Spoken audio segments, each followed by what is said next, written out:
Start, Kelto. Dominic, are you here? Yes, we can start. Okay, Yeah. so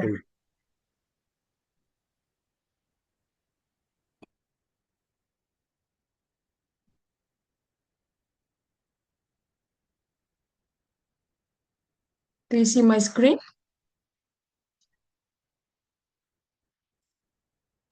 Yeah. Yes. Very good. So we still have some participants joining. Dear colleagues, thank you very much for joining us today, and good morning, good afternoon, and or good evening to all of you, and welcome to day two of our webinar series on advancing climate transparency in MENA and Francophone networks, on exploring digital tools for the enhanced transparency framework. So this event is jointly organized by CBIT-GSP, UNEP-CCC, and UNDP. First of all, I would like to thank you all for your strong engagements and also for the valuable contributions during yesterday session. So we had a very fruitful exchange and discussions and a detailed demonstration of UNDP's climate transparency system. We had also the pleasure of hearing from Seychelles' experience, who shared their experience as the first country to pilot and customize the UNDP climate transparency system on NDC tracking.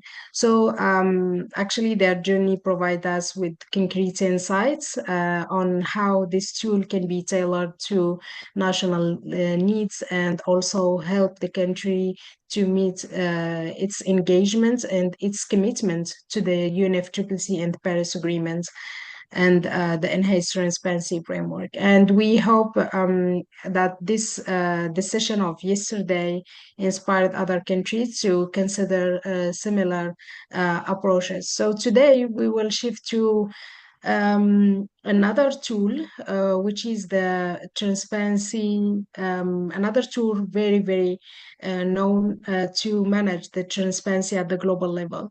So we will see how to effectively edit and update continents in the climate transparency platform, or what we call the global transparency platform, even if the focus will be on building the capacities of continents editors and manage and update the information on the climate transparency platform. But this session is also highly relevant for other users of the platform, so including transparency focal points, including MRV experts, including sectoral users, policymakers, and even development partners. So as you may know, the climate transparency platform is actually much more than a reporting tool. It is considered and designed to serve as a central hub for knowledge coordination and support under the enhanced transparency framework.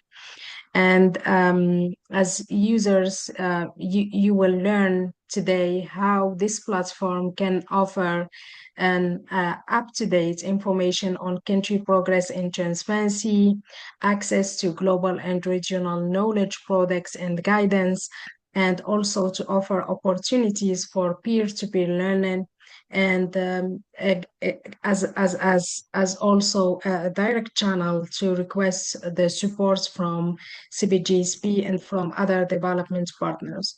So we will start this morning with the experience sharing from countries that have developed and operationalized or under development their own digital MRV and transparency platforms and systems, including South Africa, Lebanon, and Capo Verde. So I would like to thank all of these countries for agreeing and accepting sharing their experience. And also I would like to thank all other network coordinators who facilitate the contribution of these countries with us today. So notably Sheila, the coordinator of Anglophone Africa Network, and also Gonzalo, the the network coordinator of the Lusophone cluster. And right after all this experience sharing session, so we will move to an overview and live demonstration of the climate transparency platform led by our colleague Alejandro from UNEP Copenhagen Climate Center. So thank you very much, Alejandro, for allowing us and finding some slot time to help countries learn more about the climate transparency platform. And of course, this session will be will include also interactive session for your questions and answers for discussion to give you like a hands-on experience with the platform's editing functions. So to conclude, whether you are platform editor or a regular user, we hope that this session will strengthen your ability and leverage to leverage the platform and its full potential, enhancing your national transparency efforts and also contributing to the global knowledge. And with that, I'm delighted to officially open day 2 of our webinar series. And thank you once again for being here with us and for your continued commitment to climate transparency in your countries, in your regions, and your transparency networks. And now, I guess, let me call our colleague Musa from UNDP, the coordinator of Francophone network, for the opening remarks and insights from yesterday's session. Over to you, Musa. Thank you, Keltum. And please accept Alejandro. He's in the lobby, please. And if possible, also put me cohort to help you on that. Yeah, I will speak in French, please, for my colleague.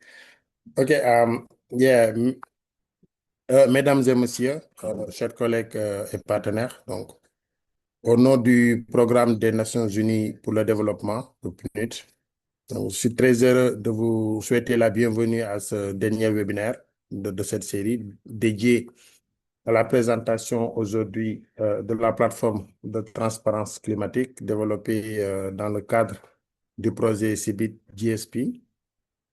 Nous sommes ravis de rassembler aujourd'hui des représentants et points focaux nationaux des régions francophones et MENA, tous engagés dans le renforcement de la transparence climatique, un pilier fondamental dans la mise en œuvre de l'accord de Paris. Ce webinaire s'inscrit dans notre engagement collectif à renforcer les capacités techniques des responsables de la transparence afin d'assurer une collecte, une gestion et une diffusion efficace et cohérente des données climatiques nationales. Il marque une étape importante dans le déploiement de la plateforme, outil central conçu pour faciliter votre travail, améliorer la coordination et soutenir le suivi et la mise à jour régulière des informations climatiques. Et comme Kaltoum l'a dit, au cours de cette session, vous serez guidé à travers vos rôles et responsabilités en tant que point focaux et gestionnaire des données pour la transparence climatique, la navigation dans le tableau de bord de la plateforme avec une démonstration pratique, les différentes étapes de téléchargement, de modification et de mise à jour des informations.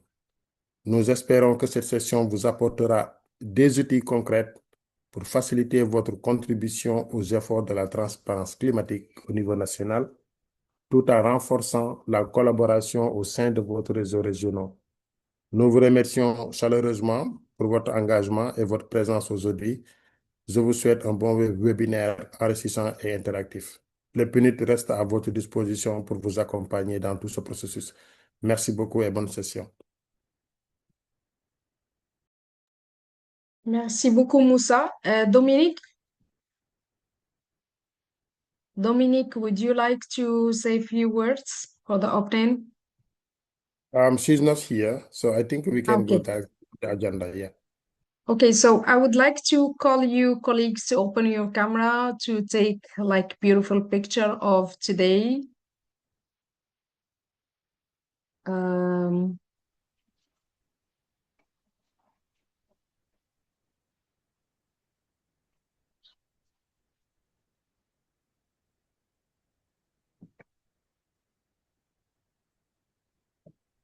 Moussa?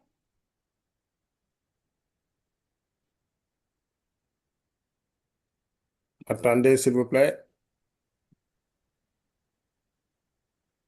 5, 4, 3, 2, 1. Top, c'est bon. Merci beaucoup. Ça, c'est très bien. Merci beaucoup, c'est très gentil. Donc, ah oui. Thank you very much, guys. So now we will move to the first session of today. It's an experience sharing. So let me also share my screen.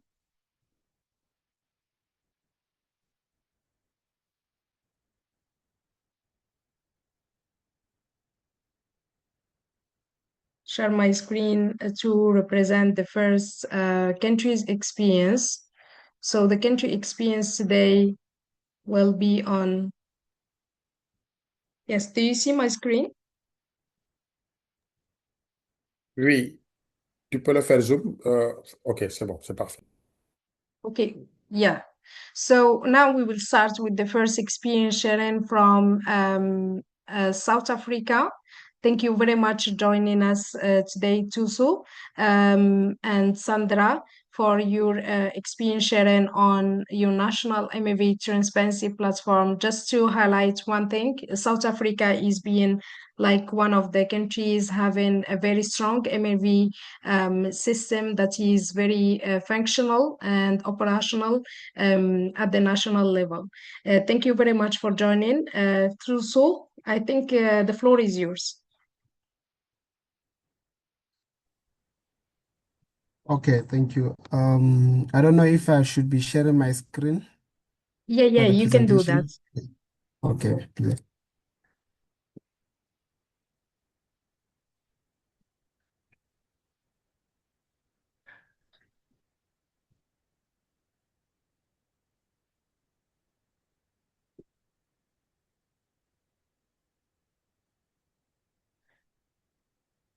Very good. Thank you very much.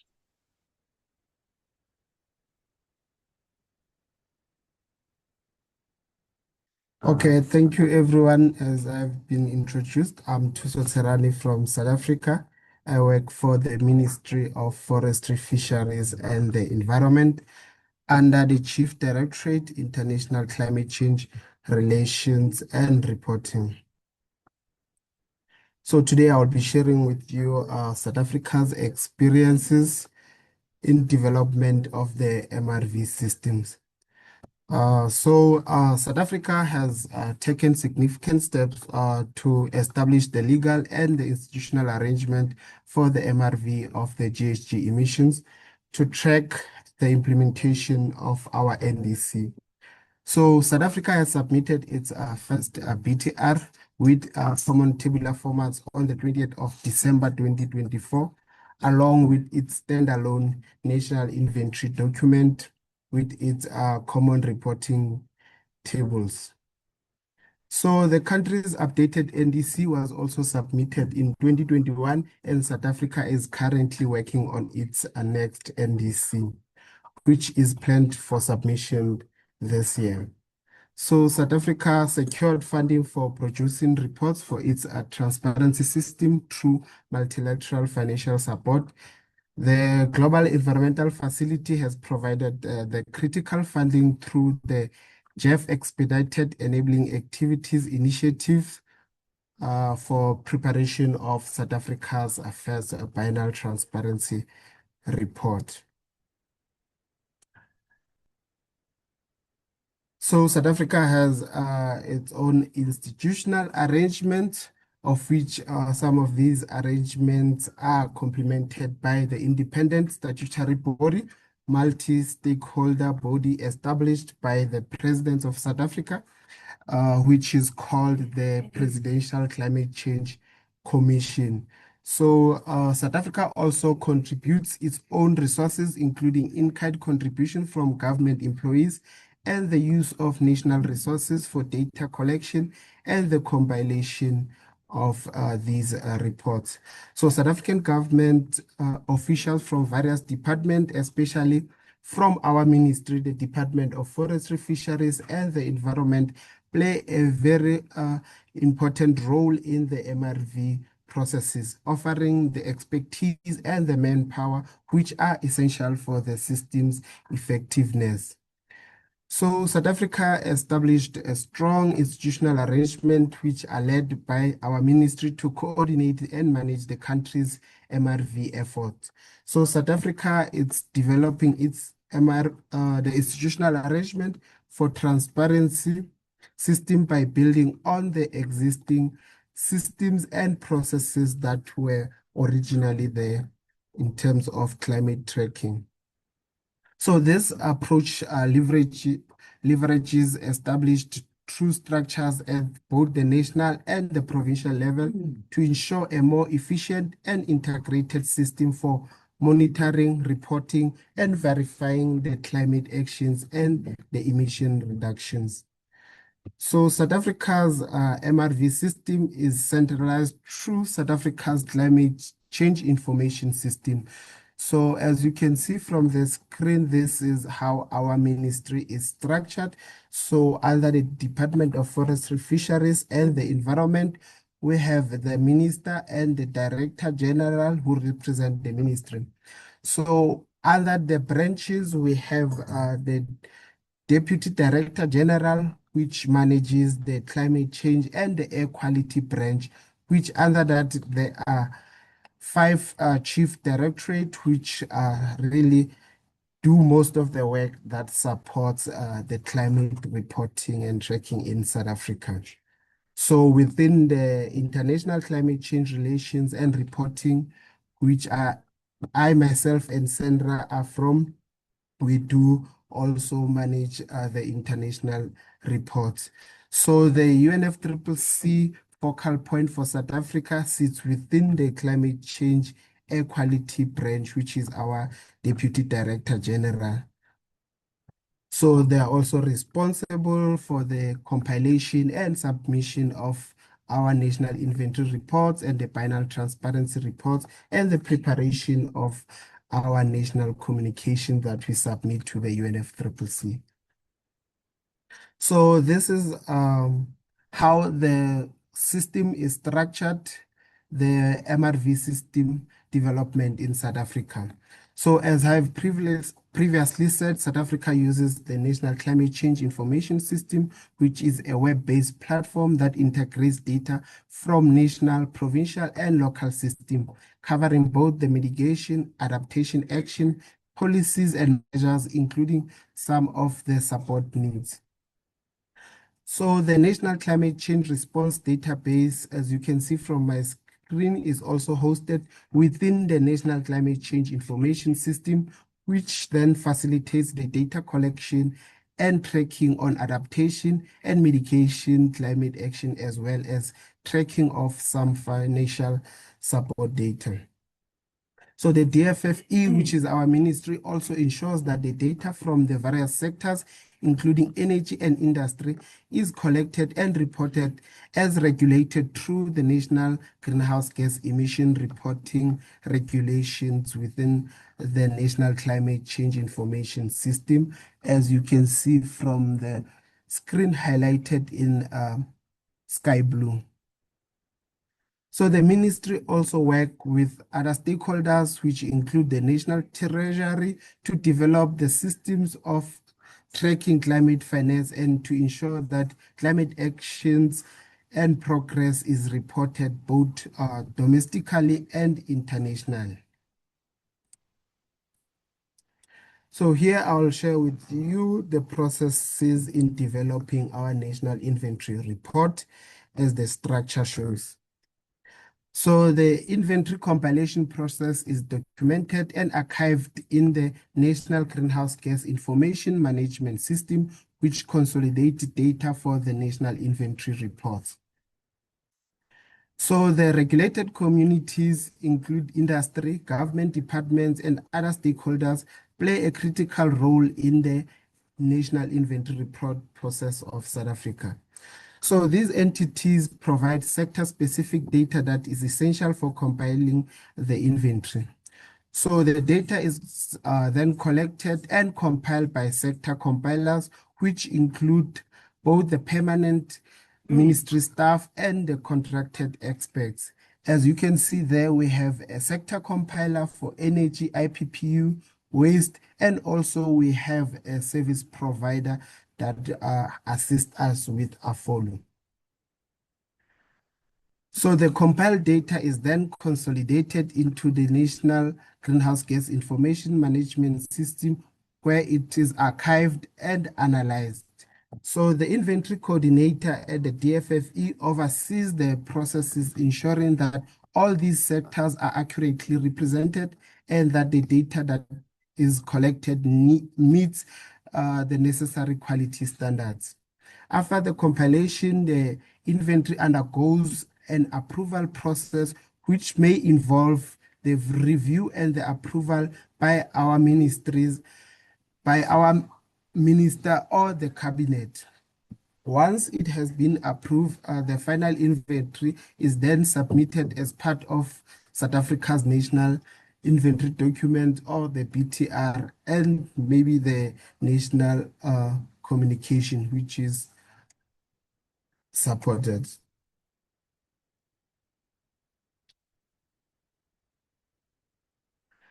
Okay.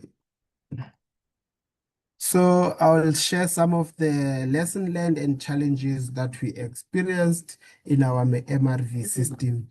So in implementing the enhanced transparency framework, South Africa has not yet had formalized institutional arrangements specifically for tracking the NDC, including the monitoring and evaluation of adaptation, as well as for tracking finance, capacity building, as well as technological transfer and development, therefore making data collection and analysis a very cumbersome process.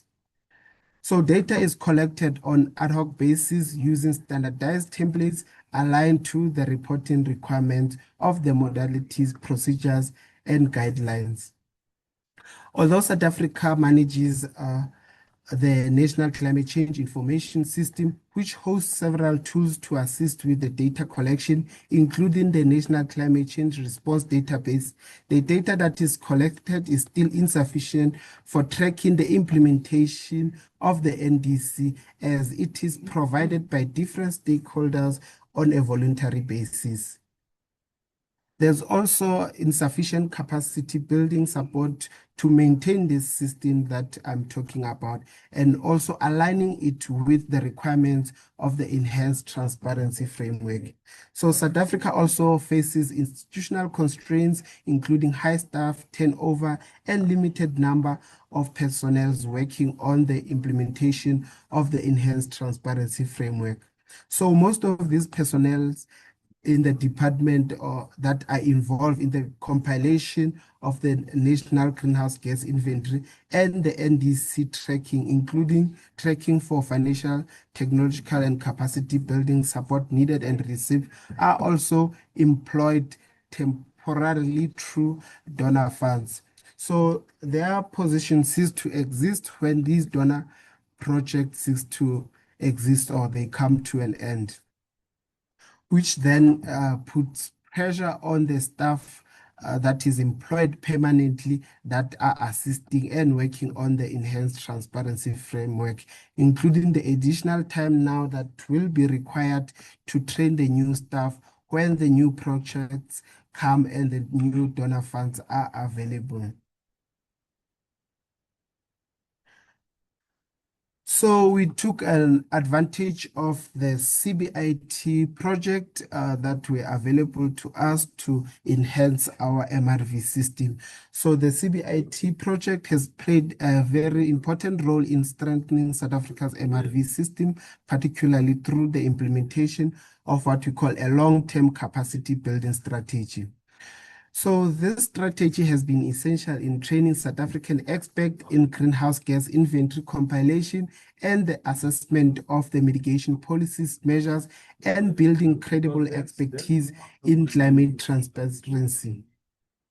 So additionally, the monitoring and evaluation and the National Climate Change Information System for Provincial workshop was conducted under the CBIT project, which have enhanced the capacities of data providers by familiarizing them with the availability of this National Climate Change Information System tool that is available for them to input data. This has ensured that the relevant data is efficiently provided to the department for reporting and other related work that assists the processes of climate tracking. I would like to thank everyone for giving me this opportunity to share with you our experiences as South Africa on our MRV systems development. Thank you. Thank you very much, Trusu. Thank you very much for accepting being with us today. Thank you also to Sheila for facilitating this coordination. It was very insightful. Thank you very much for sharing. So I think now for time, we will move to the second presentation from Lebanon. Leah, over to you. And then after Cabo Verde experience also, we will open the floor for your interaction. Leah? Yeah, thank you, Kulthum. I'm gonna share my screen. 1 second. Yes.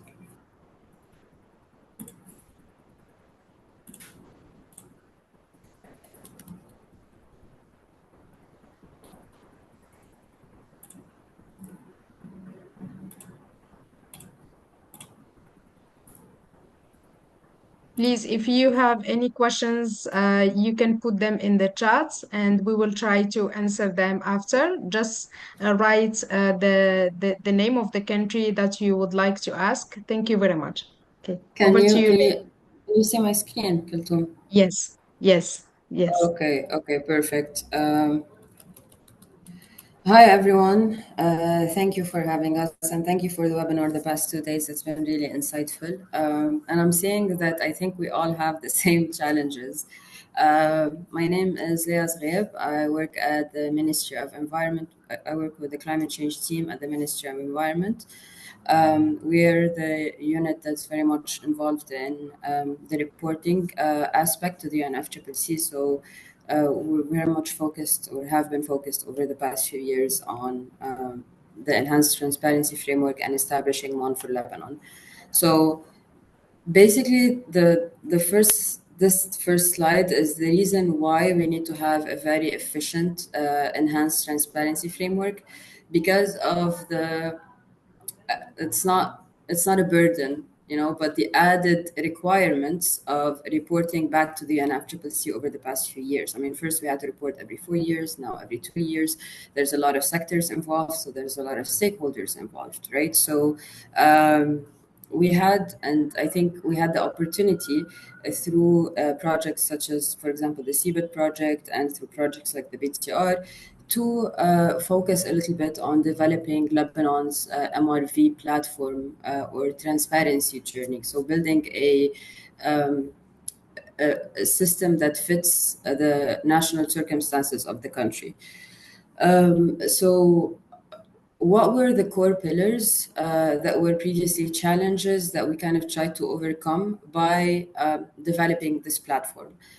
First, there was the institutional arrangements aspect for coordinated data management. So in most cases, I mean, in developing countries, I think, and for Lebanon specifically, the existing data is very much disaggregated between different agencies and the government. And sometimes due to the lack of capacities at the government, the data that's required for the reporting is dispersed between whether it's implementing agencies or donors or NGOs that are working on the ground, as well as, the government entities.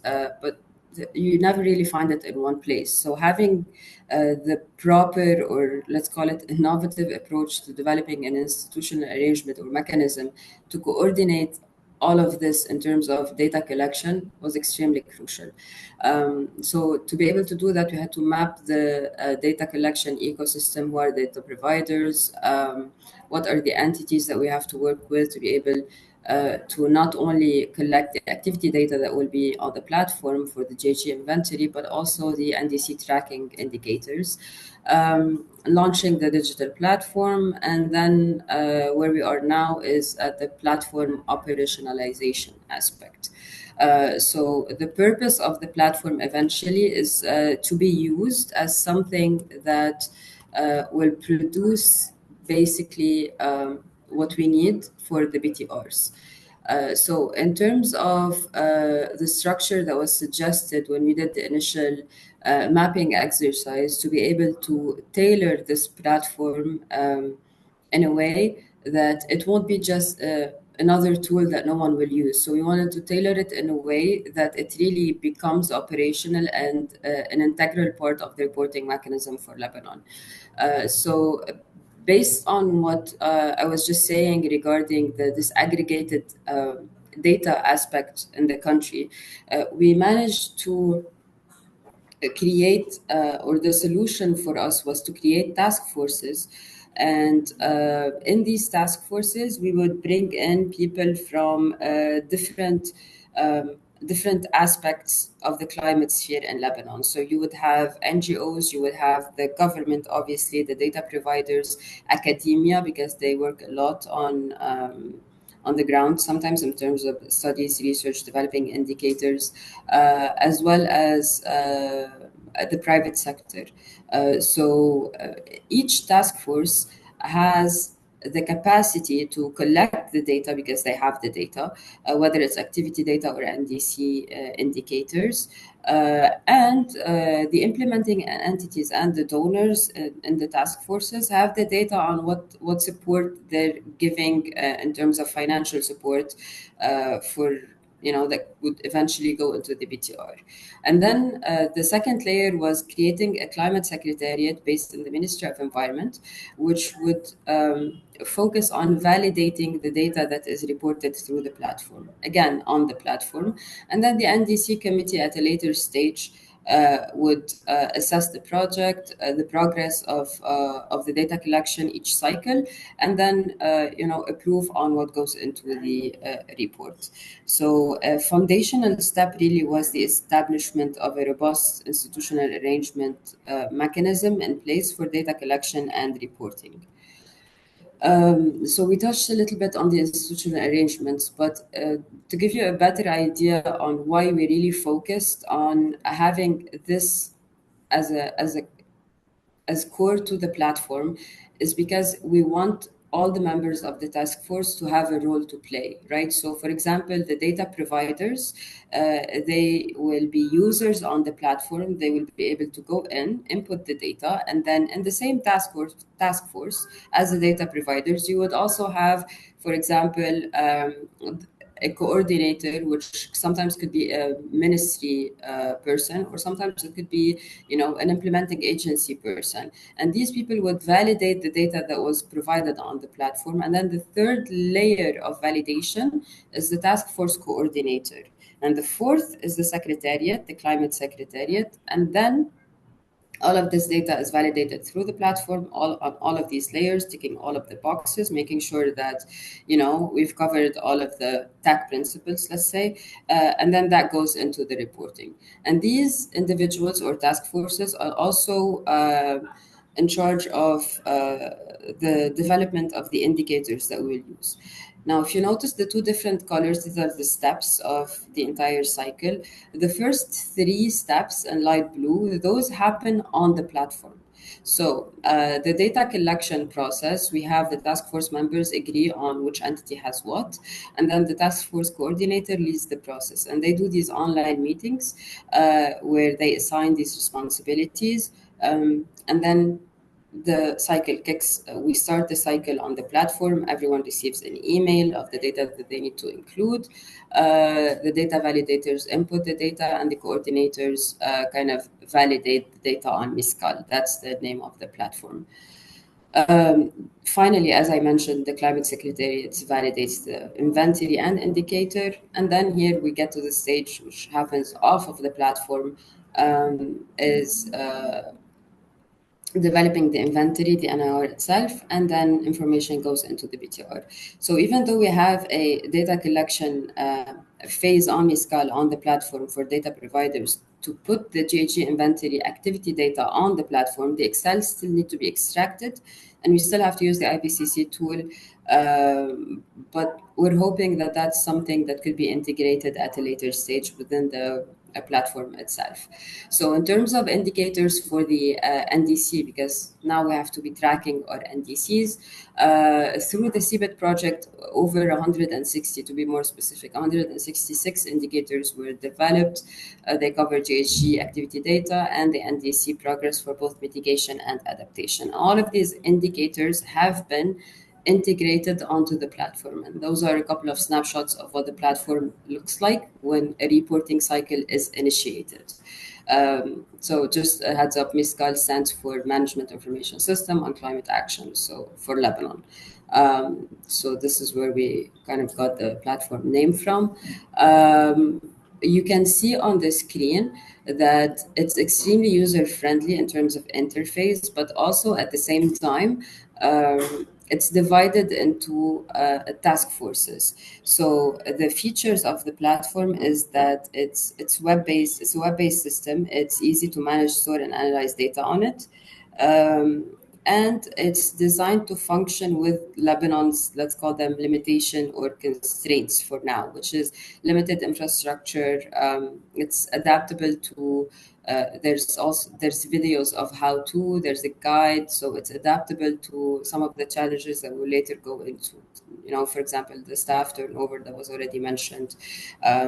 It's scalable, it's flexible, because we will be adding, and we could be adding indicators, we could be modifying them at a later stage. So this is very much still work in progress. I mean, the platform is there, but we're right now at the stage of operationalizing it. So after the development of the platform, one part or one aspect of the operationalization part was to train the data providers on why it's needed, how to use it, who will be using it, and what will the process look like in terms of working as a task force. So we had a bunch of webinars for mitigation adaptation, and then an in-person workshop with all of the task forces to go over the roles and the responsibilities and kind of develop this autonomous reporting cycle mechanism that they need to have. In terms of challenges encountered, I mean, our colleague already previously touched on a few, and I think those are very common in all of our developing countries. So there's the data availability and accessibility. So we don't have data for everything. For example, we have 7 task forces right now, but we still need to add, for example, indicators on the support received, the support needed. So that's something that we're considering for the future in upcoming projects. We have high staff turnover, so that affects a lot the institutional memory. For example, some of the, I mean, not to go really back in terms of example, but some of the people we trained previously in these sessions for this tool, for the MISCAL, have now in less than a year already moved on to something else. So we do really have this issue, and this is something we try to tackle with MISCAL by making it very easy to use, very user-friendly, but also make sure that there are a lot of how-to videos, manuals that will kind of ensure some sort of sustainability. There's an issue with, I mean, because of the war last year and some of the difficulties, the governmental entities, public institutions specifically, are having a lot of problem with system maintenance and having the servers, the infrastructure needed to be able to host this platform. So that's one of the operational kind of challenges that we're working on now, because we do have it. but it's still cloud-based, and that needs to be institutionalized within that needs to be hosted within the ministry. There's also the issue of a lack of a formal mandate in terms of the task forces. I mean, right now it's very much a gentleman or gentlewoman's agreement, as in we've put all of these people together, and you all have the skill sets, you have the data, so it only makes sense to cooperate, right? But we still need to institutionalize their mandates, and that's also something we're working on. And the capacity building and the limited technical capacities in the ministries, that's also a big challenge. So basically, just the last slide, moving forward, what we wanted to focus on is, like I mentioned, the institutionalization, so the mandates of the task forces, upgrading the platform in terms of having not only the data collection aspect and the indicators that are calculated, because the platform also calculates compound indicators for NDC tracking and the GHG, but work on having a dashboard that showcases the results that could be featured on the ministry's website, expanding in terms of indicators that we have not covered yet. For example, we're planning on creating a tourism task force, a finance task force that would report back on the support received. So those are a couple that we would want to integrate in the future. And then there's the aspect of capacity building and having more hands-on technical MRV trainings. And obviously there's the sustainability of the infrastructure, but that's really out of our hands. So we're working towards having that in place at the ministry for now, but we never know. In terms of one thing specifically that I wanted to flag that we learned while developing this platform, and this was very important because now we're working on our NDC 3.0, right? So one thing that I noticed personally is we need to make sure in our NDC targets to reflect or to have the priorities be something that eventually will make our lives easier to report on, and not something that will make our lives harder. And this is something that we're very much focused on, or an aspect that we're very much focused on in the NDC 3.0, is how to have measured impacts and something that could be, reported on, not just generic targets or goals. So basically, this is our experience so far. I hope it was helpful. Thank you, Kulthum, and thank you for the opportunity. And yeah, looking forward to any questions. Thank you very much, Leah. It's always a pleasure to have you with us. Lebanon is one of the countries very, very committed and always like ready to share their experience. And now I would like to call Alexander from Cabo Verde to share your experience too on your MRV and transparency platform. Please go ahead, Alexander. Hey, good morning. Let me just share my screen. Yes, we can see it. Okay, in the presentation mode. Okay. Thank you. My name is Alexander Rodrigues, and by now I serve as the National Secretary for Climate Action here in Cabo Verde. First, I would like to take this opportunity to thank you, the organization, for inviting Cabo Verde to participate in this event and present the experience in developing tools to support our transparency and our climate governance. I will present the National Climate Transparency System, but I think it's important to make to explain that this climate governance it's not a isolated issue. It's come from climate governance. Just to make a localization of Cabo Verde, contextualization. We are a small island developing states in the Sahel region, and with 10 islands and about 4,000 kilometers square and a population of more or less 500,000 of people here in Cabo Verde. And to drive our ambition, we have outlined finance plans in 3 key documents. We have the first one is the NDC with 2 billion euros to implement in 2021 and 2023. NAP with 30.6 million euros from 2022 to 2030. And finally, the long-term vision, our strategy for the decarbonization, with 3.1 billion euros for 2024 to 2050. So these numbers for us, it's a big numbers, and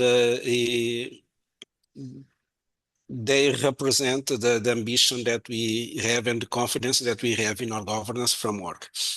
We are finalizing an ambition strategic climate support mobilization plan, and that plan will cover the financing, capacity building, and technology transfer, so that we can create the necessary condition for the implementation of the climate strategy by 2050. The national transport system, like I said, it does not appear in isolation. It's a part of a reform in Cabo Verde's climate governance framework that we began to implement in 2020 with the update of our NDC. We started to think about and develop the climate governance framework that could ensure human and institutional capacity building, promote local to national planning, be inclusive and ensure everyone's participation, and have this long-term vision, but the ability or capacity to respond immediately to the impact and effects of climate change here in Cabo Verde. Our climate governance is structured around 5 main institutions. We have the Interministerial Council for Climate Change, is led by the Prime Minister, and is the institution who has the role to approve reports and policy documents and give orientations, guidelines. And we have the National Council for Environment and Climate Action. It's an advisory council, and this council issue, it's just to give the expert opinions that shape the direction, the decision of the Interministerial Council. And in this National Council, we have the representation of the municipalities, the governments, the civil society, the private sector, the academia, all in this council. And then we have the National Secretariat for Climate Action, who coordinates the implementation of the climate policy. And then the Climate and Environmental Fund, who have the role to mobilize and manage financing for climate projects. And the last one, the Citizen and Climate Forum, who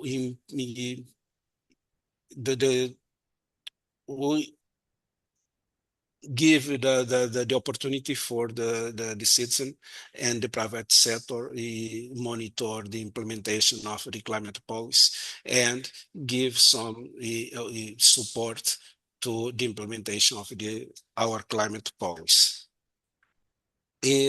We have several tools that we are developing by now to help us in the monitoring and the transparency. The one is the climate budget markers, that we were developing these climate markers with the Ministry of Finance. And the idea is the first step is with the government budget. Then we want to go to the municipality budget, the civil society budget, the NGOs budget, and the private sector budget. And the other one is the Geographic Information System for mapping and tracking climate projects. They are under construction. And the last that we will speak a little bit is the National Climate Transparency System, which acts as a central hub. And this system is for us the heartbeat of our transparency efforts. The National Climate Transparency System has three main functions. The first one is supports the drafting of Cabo Verde first biennial transparency report. And the second is acts as a consolidated monitoring platform for climate action defining our NDC and map. And the third, it tracks the climate finance flows, past and future needs for finance.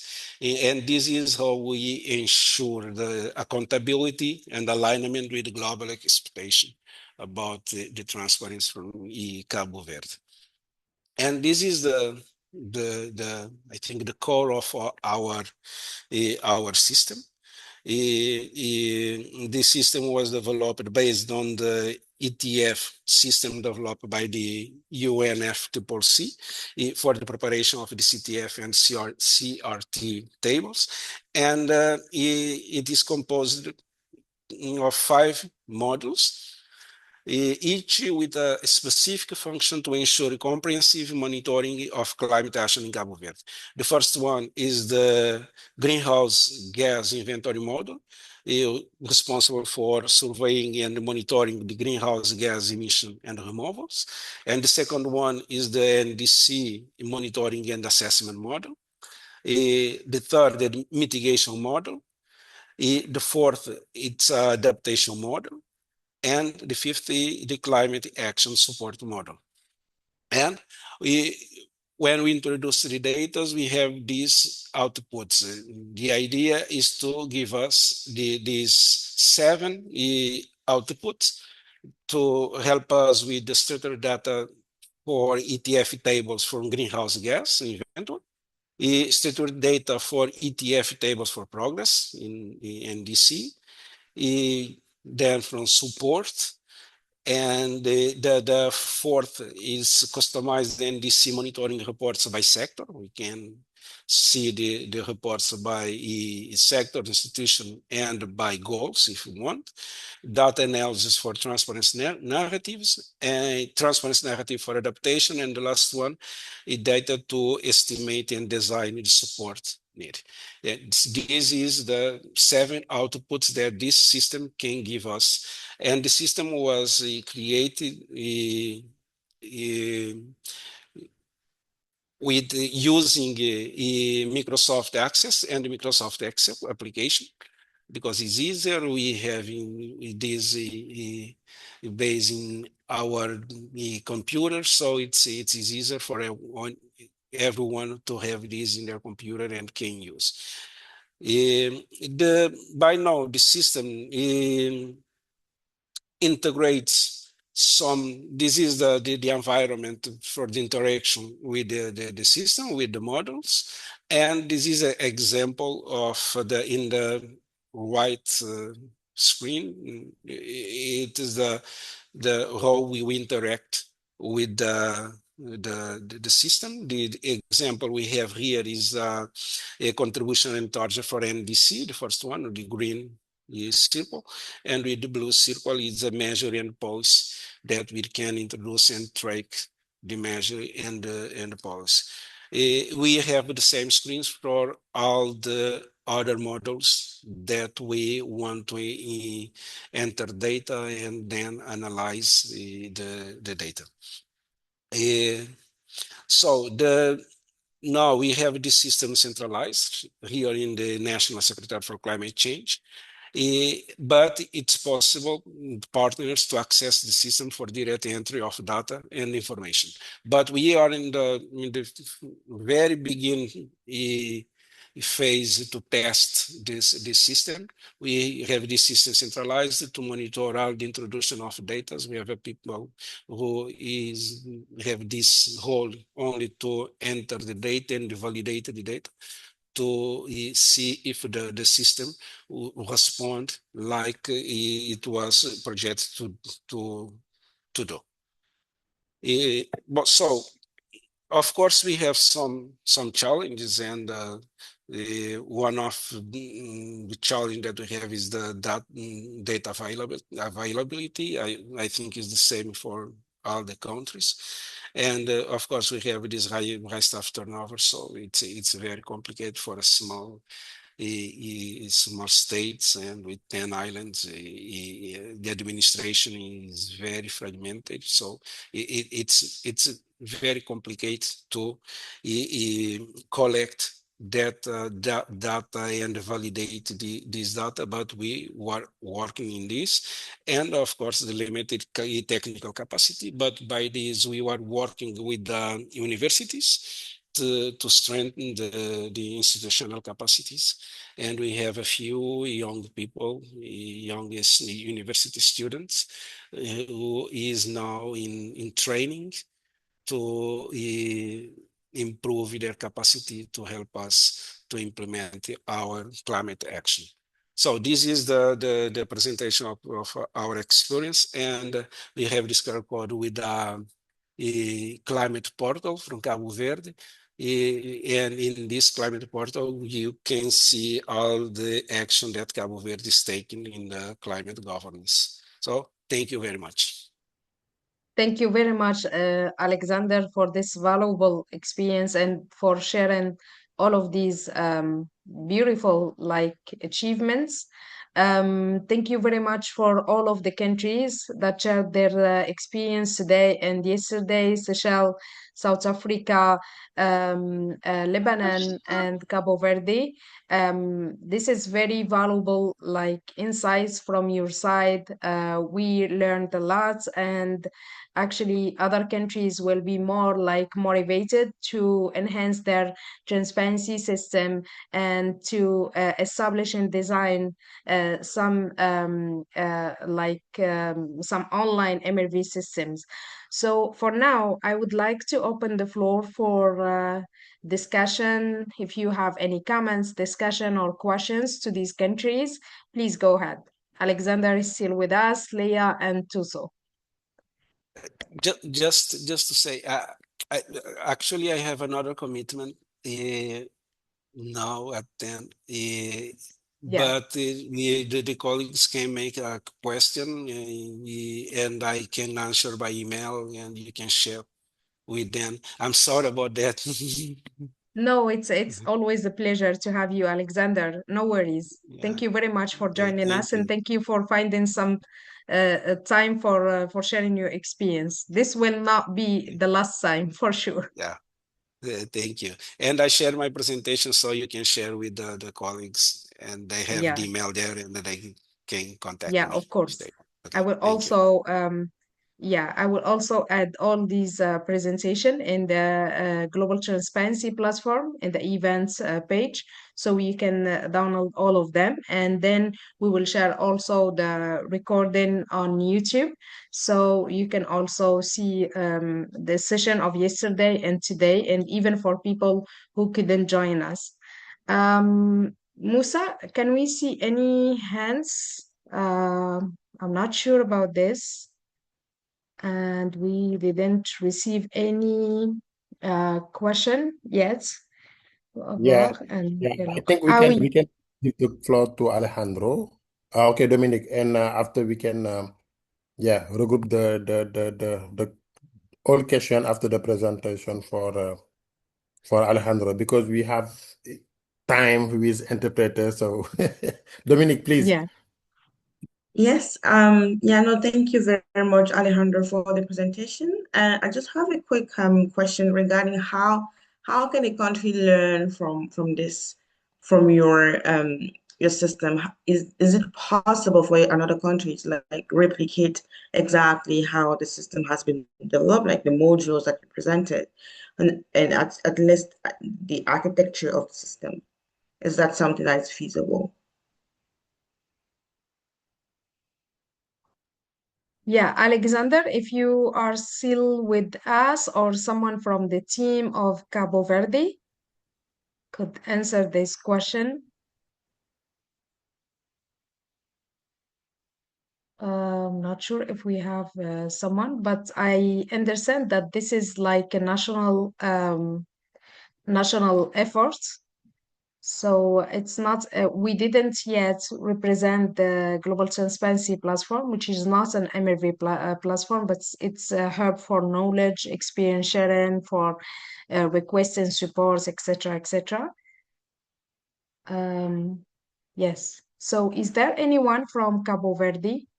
Or maybe Leah, could you answer this question? Is the platform could be shared with the other countries based on your experience?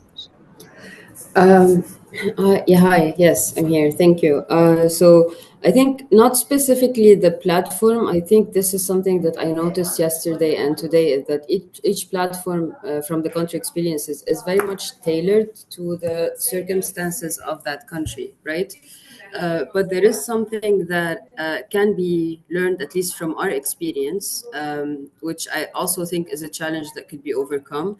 The institutionalization and collection of data mechanism. I think it's not unique to Lebanon's circumstances, the fact that data is not always in the government, right? Data is sometimes in implementing agency hands or in NGOs or municipalities. It's not always with that one person that you go to a ministry and get the data from them. So developing something like the task forces and these coordination entities that feed into the platform are almost as important as the platform itself.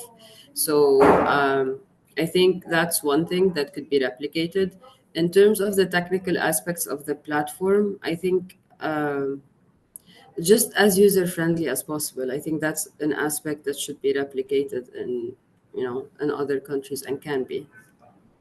Yeah, absolutely. Thank you very much, Leah. We have one hand from Omar. Mr. Omar, تفضل.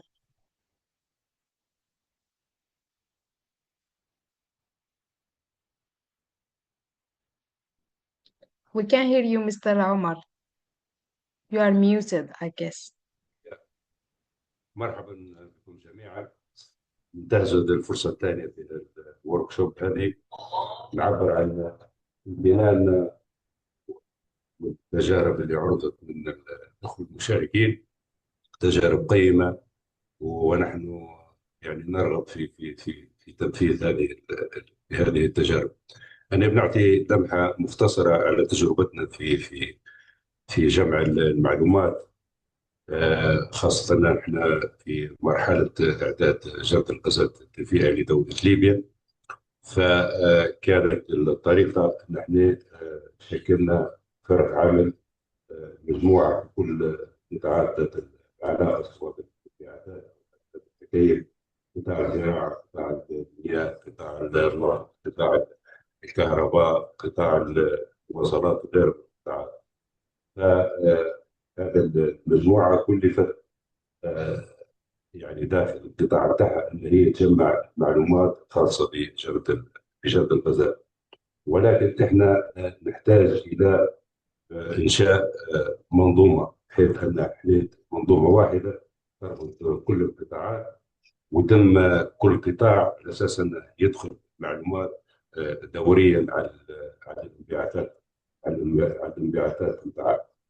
فهذه نحتاج ان احنا نصمم هذه المنظومه، ولكن هذه زي ما عرضت حضرتكم ان تحتاج الى تدريب يعني عناصر، بحيث ان تكون هذه المنظومه يعني فيها نوع من الشفافيه، كذلك ان هي إدارة المعلومات، بحيث ان لو فيه يعني مده قادمه نجدد جرد الغازات تكون المعلومات عندنا جاهزة جدا. And we also need to have data available to make the process possible. So what I can ask you, Ms. Kaltoum, is to organize a training for us at the ministry level. We already conducted the inventory based on the training we seen before and the staff benefited a lot from that. And for us, this is a big milestone. So we would like to have further training. If one of the experts can come to Libya and offer us some training on how to build the system. Thank you.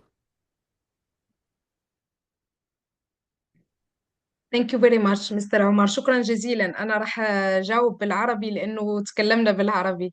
فصراحة الحمد لله إنه يعني جاونا insights كتير منيحة من الوركشوب اللي تم يعني تقديمه السنة اللي فاتت في ليبيا على الجي جي انفنتوري من مستر سمير الاكسبرت اللي عندنا. وراح نتشرف بيكم، ودايما شرف كبير انه نشتغل معاكم، مع مستر عمر، مع اسماء، ومع كمان ناصر. فإن شاء الله we will discuss this يعني internally إحنا وإنتوا إن شاء الله نعمل meeting ونحضر بعض ال possibilities.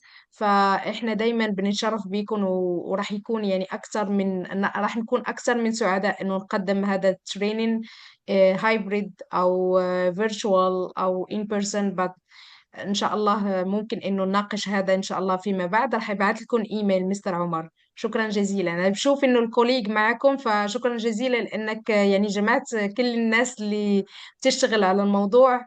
بنتشرف بيكم، وسلامي الحار لكم كلكم. شكرا جزيلا.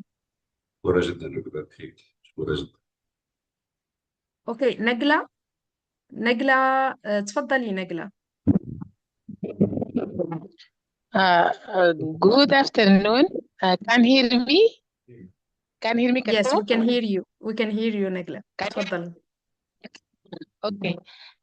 First, I would like to thank MENA to organize this very important meetings, 2 days, very useful. The presentations, all presentations, very informative. I mean, just remarks in all the presentation. Challenge to the data collection, data miss, and data is scattered by sectors in all countries. Maybe is the same line here in Sudan. This is very big challenge here, the data. Maybe we need to more effort and big effort for this this issue for the data. And just remark another and also for the platform.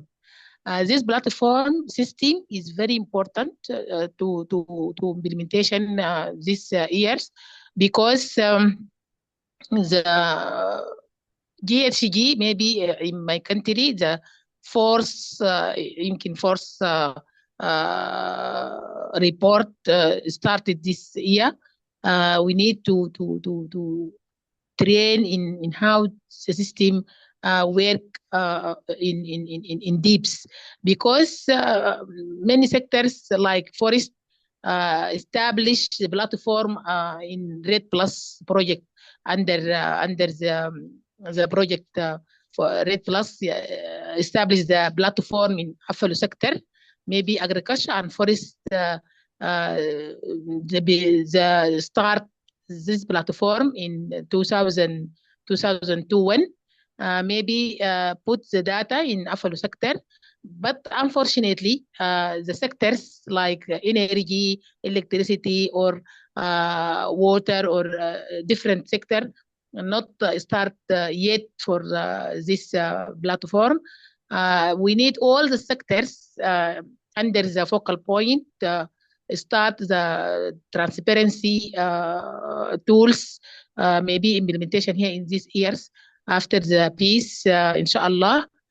Maybe we need to more practice and joining this platform Afalo sector because he has this by FAO established this platform and data sources, open sources, maybe started here in Sudan and collections the data and analysis and put all the information. We need more work, maybe through the request Khartoum in the MENA in the year or after year, the organize meetings, workshops in how to use this platform system as the transparency framework and implementation this issue here in Sudan. Maybe just quick questions. Can the join the platform in the Dafalo sector and transparency platform joining this platform 1 and 2 and started previously this transparency. If can this work done here in Sudan and maybe need to questions answers in this issue, because the Afro sector is already put it information here in this platform in Afro. Thank you very much, Khartoum, to organize this very important. Thank you very much. Thank you very much, Nagla. Yes, actually, we received last week 2 requests from Sudan, one on ETF reporting and BTR outlines, and the second one on data management and GG inventory. And we are internally discussing how we can deliver these trainings in collaboration with FAO, because as you said, the platform is already developed by FAO, and you have already the country office there. So this will facilitate a lot our work. And they have also the CBIT Afulu project that we can take advantage from. So don't worry about that. Inshallah, we will be able to cover that very soon. Thank you very much, Nagla. And because of time, colleagues, we need to switch to the second session. Alejandro, over to you. And sorry about that. Sorry about losing time, but it was very important to have these discussions with the countries. Thank you very much, Alejandro. Over to you. Thank you so much, Khartoum. And of course, it's important to get the experience from these countries, and all questions are welcome.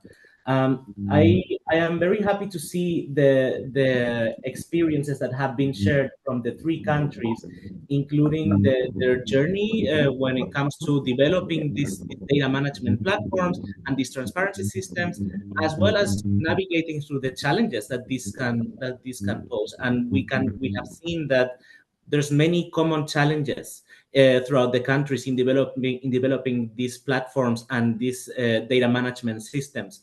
Understanding the ownership and the flow of the data, what are the arrangements that are in place to facilitate that data collection and processing. This is something that many countries are working with right now, and they will continue. And part of the activities from the CBIT-GSP program are going to be focused on supporting capacity and supporting technical assistance in developing this altogether, as well as all the other support providers that are working in transparency. I want to give you an overview of a different side of data management platforms, which is from the side of the support provider, in this case from CBIT-GSP. I just want to make sure that you see my screen well. Do you see the presentation? Yes, perfectly. Okay, thank you, Khartoum. Well, as I was mentioning, this is a different perspective of a data management tool for transparency. In this case, it's from the perspective of the CBIT-GSP and of the transparency support providers as a whole. The Climate Transparency Platform, first as a bit of context, is part of a GEF project that has 2 main components. It's implemented by UNEP, executed by UNEP CCC. But first of all, I would like to mention that the Climate Transparency Platform is aimed to be a global platform that is a collaborative effort by multiple agencies, by all of you, by transparency providers, countries, project managers, and practitioners in general. So it's built by all of us, and it also thrives thanks to all of us through initiatives like this.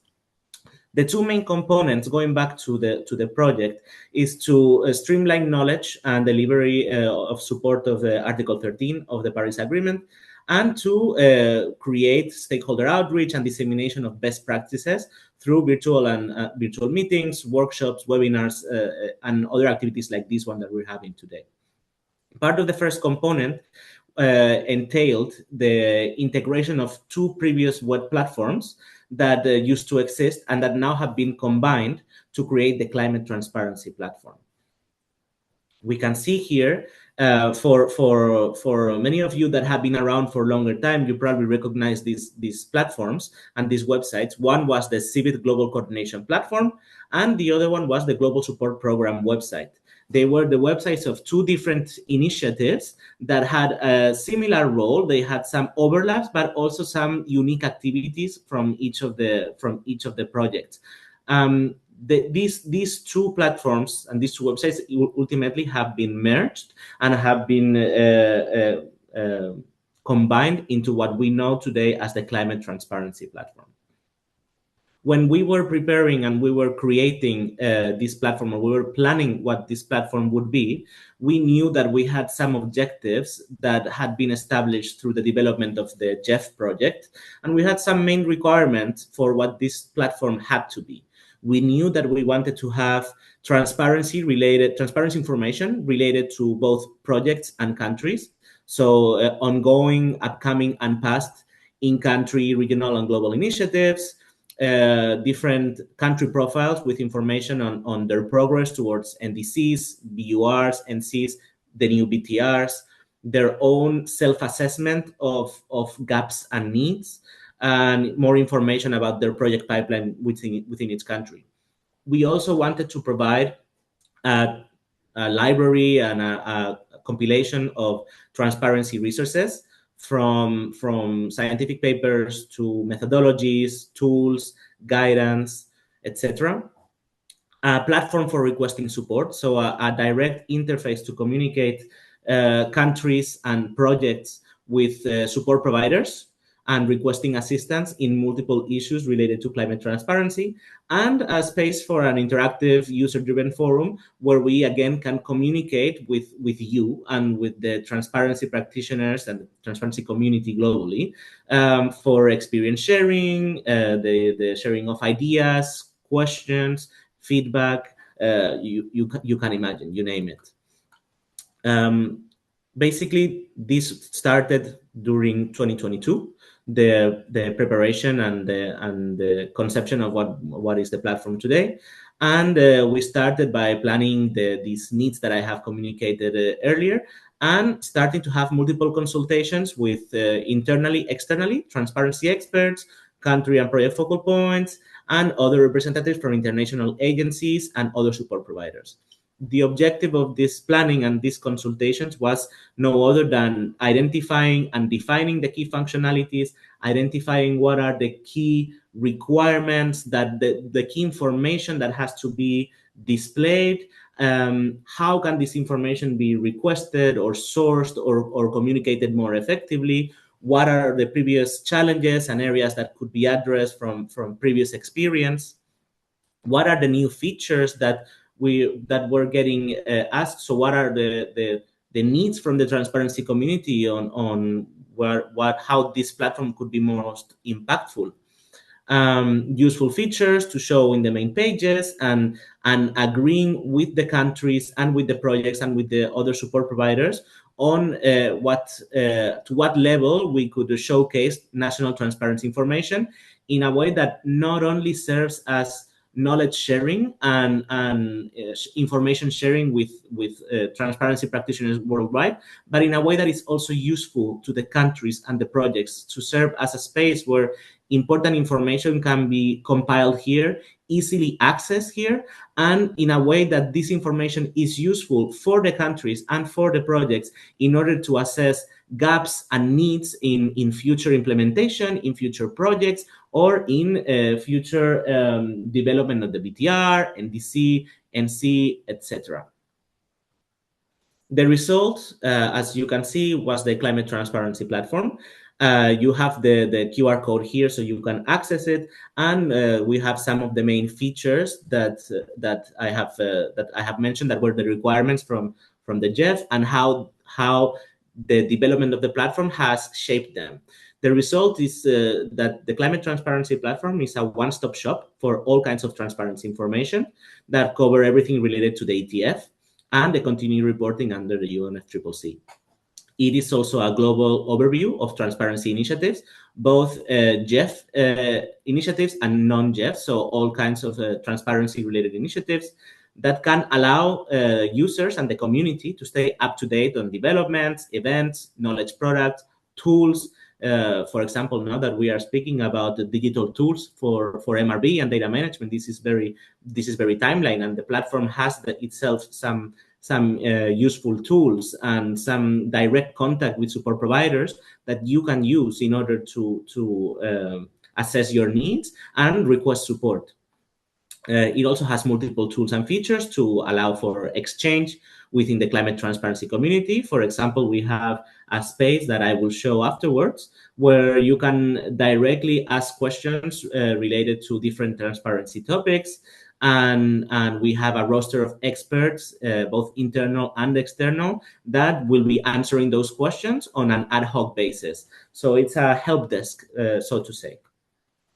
Here you can see a bit of a timeline of the development of the platform, how we started in 2022 developing the TOR and starting to plan what this platform would be like, to us doing multiple consultations, hiring software development experts, and starting the development and the creation of the platform. We have used an open source coding platform called Drupal, which is something quite common to see in this sort of platforms, because it allows for an easy understanding of the development side of the platform, meaning that in cases of institutional memory or high turnover, like we have seen in other countries, there is an easier way to pass the torch, to have a handover, to explain how the platform works, or to contact different developers, if need be, to continue building on the platform. Because this is one of the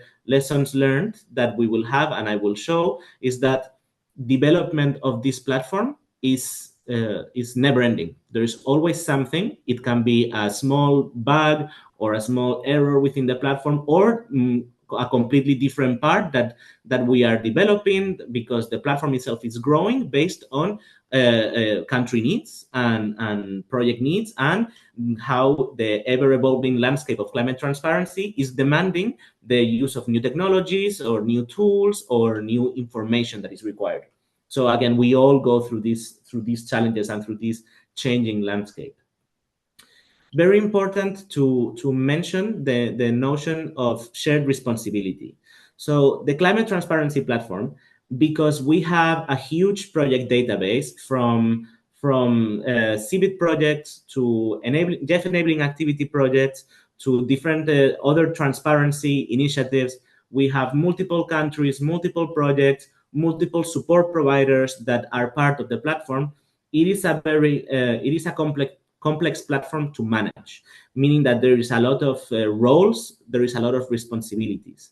And for this, we have different user roles depending on what is your role within your country or within your institution, and in relation to this platform. First, we have project managers and focal points. This is, for example, the implementing team of a CBIT project or a GEF enabling activity for developing the BTR, the people who are most in contact with the day-to-day operations of the project. Then we have the nominated country representatives, which, as you are aware, they are focal points. They could be either GEF focal points or UNFCCC focal points or CBIT-GSP focal points for each of the countries. And they are our main contact point for discussing country-related information, country needs, requests for support, etc. We have, of course, the CBIT-GSP administration team, which I am a part of, and we try to coordinate the maintenance and the update of the platform. We have transparency agencies and initiatives, which here we have a few. We have UNDP, we have UNEP-CCC, which each one has their different responsibilities, their project pipeline, and we collaborate constantly on initiatives like this, and also to update the information on the platform, as well as on identifying what are the needs for capacity building and technical assistance. And finally, but not least importantly, we have the CBIT-GSP network coordinators, which here represented by Keltoum and Musa, for example, which are the moderators of the transparency networks and the main point of contact with all the different countries within the network, planning all the different work plan of activities, all of the different regional and national in-country activities, webinars like this one, experience sharing, etc.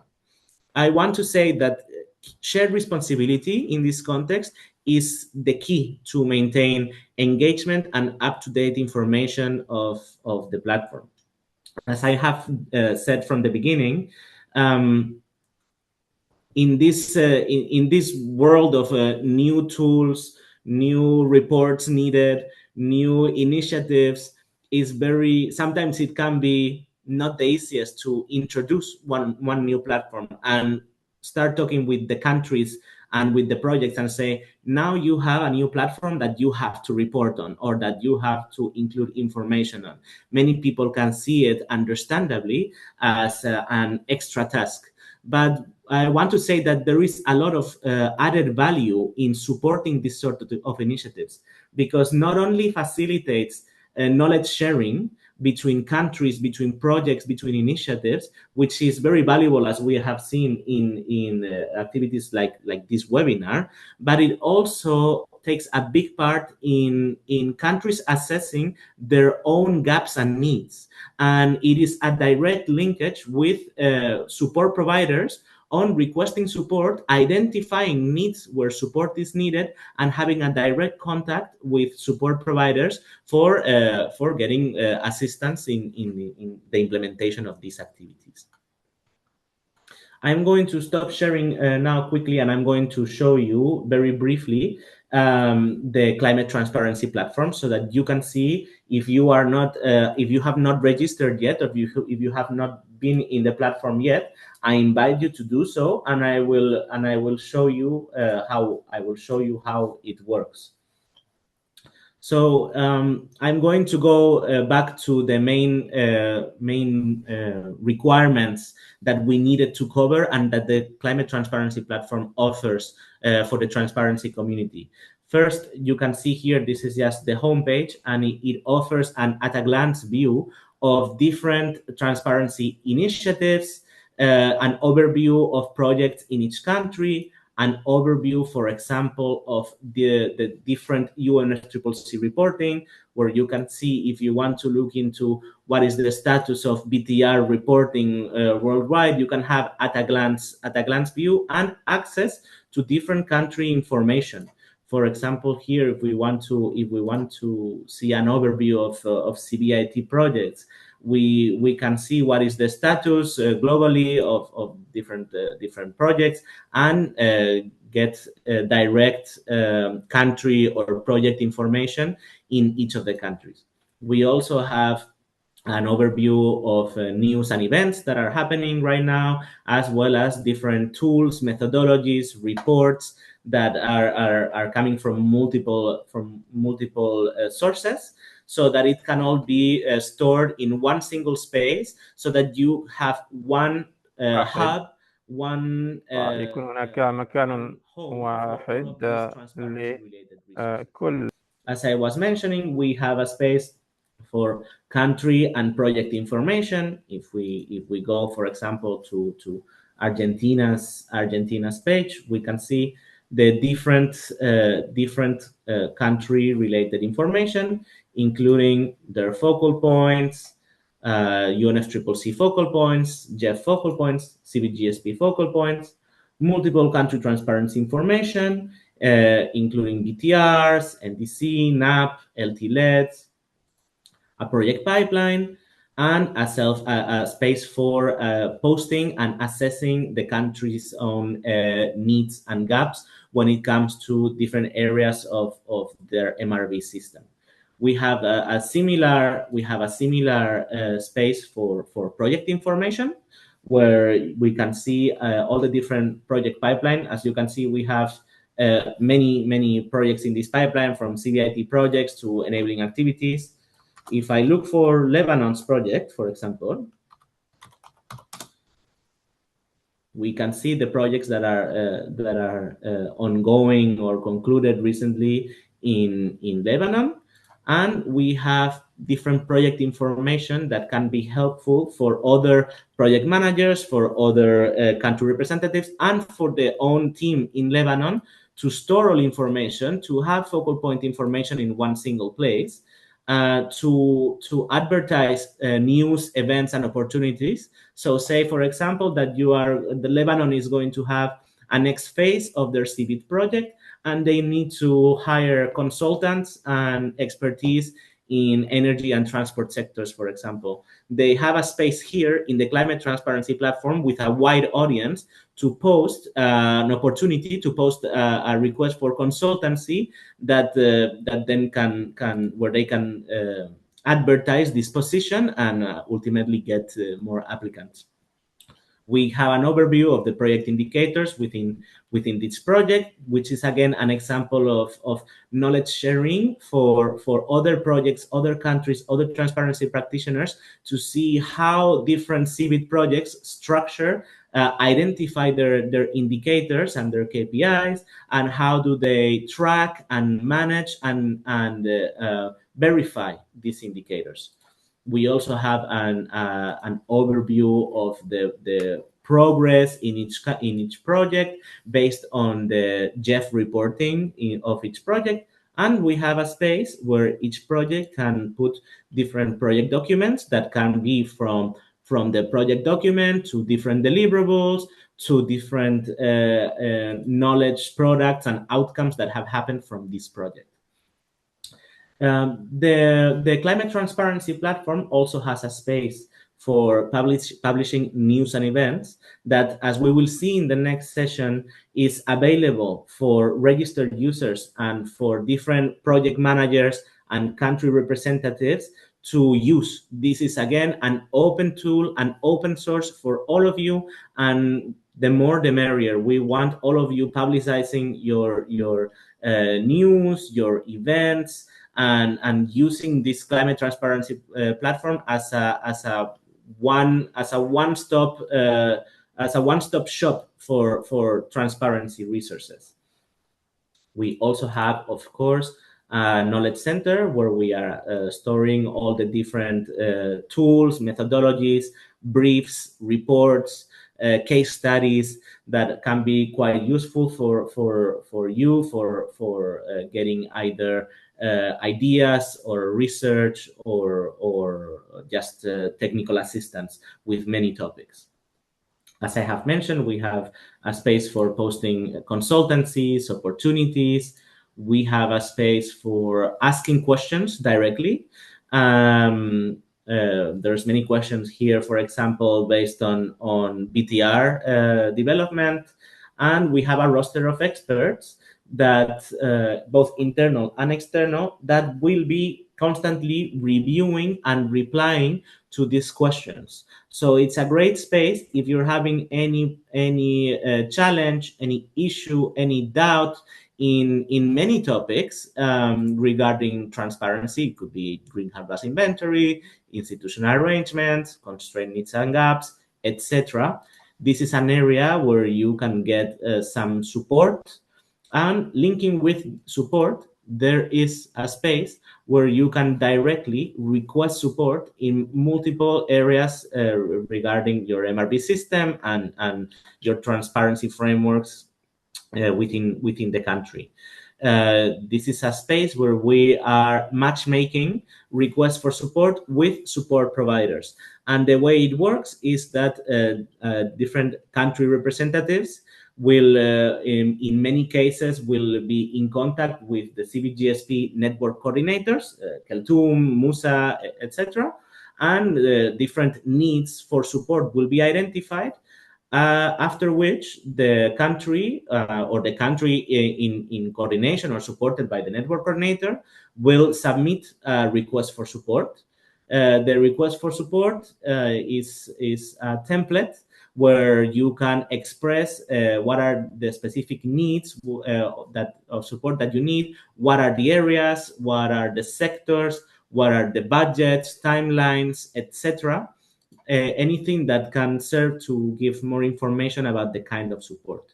And after the climate transparency platform has received this request for support, it will matchmake it with multiple support providers so that you can get this technical assistance or capacity building in a way that is direct, that it encourages collaboration between all of us, and that ultimately addresses the needs that are arising in multiple countries. I'm going to stop here this demonstration and go back to my presentation very quickly before I finish this presentation and in case there are any questions. Here, I'm back to the presentation. I just want to show you a bit of a snapshot of our last year, 2024. We have 972 registered users in the Climate Transparency Platform with over 140 events, over 30 news that have been published during 2024. We have received 101 requests for support, and we have published over 31 knowledge products that are not only exclusive to CBIT-GSP. As I mentioned, this is a global platform, and this is open to multiple transparency support providers, of course, GEF support providers and non-GEF as well. And just to tap into some of the challenges and lessons learned, also giving a similar message to the three presentations that we have had before. I just was quickly thinking, what are the main things that come to my mind when I remember the development of this platform and the planning and development of this platform. One thing that I can say is that when developing these data management platforms, one has to think long-term and thinking that the development, maintenance, and update costs do not finish once the platform has been launched. It has to be known that these platforms are meant to be sustainable and long-term. And as we have seen with the other countries, the costs and the needs for hosting the cloud-based tool or the website or to maintain it in case there is any security update that is needed, in case there is any bug in the tool. This needs to be accounted for, and it's hard to account for because normally you don't know that a problem is going to happen until it happens, right? But this is just to keep in your head that you have to try to be conservative when you think about these possible costs that can happen.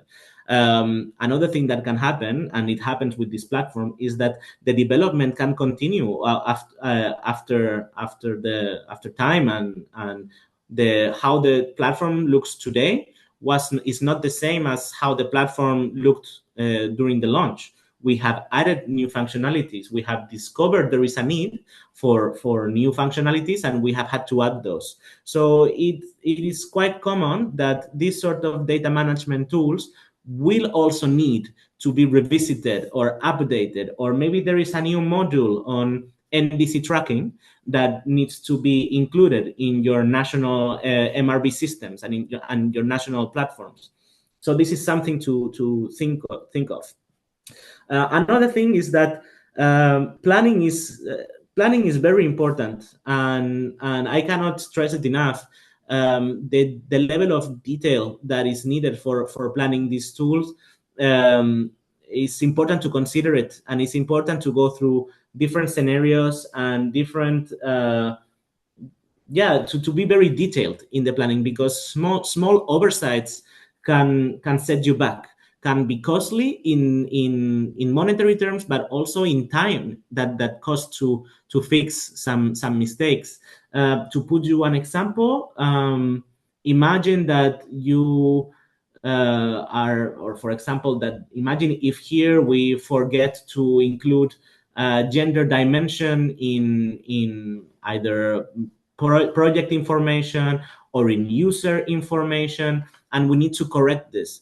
Well, we first have to, of course, fix the mistake, spend the money and the time that is required to fix the oversight, but also most likely fix it retroactively, which is more complicated depending on each case, of course.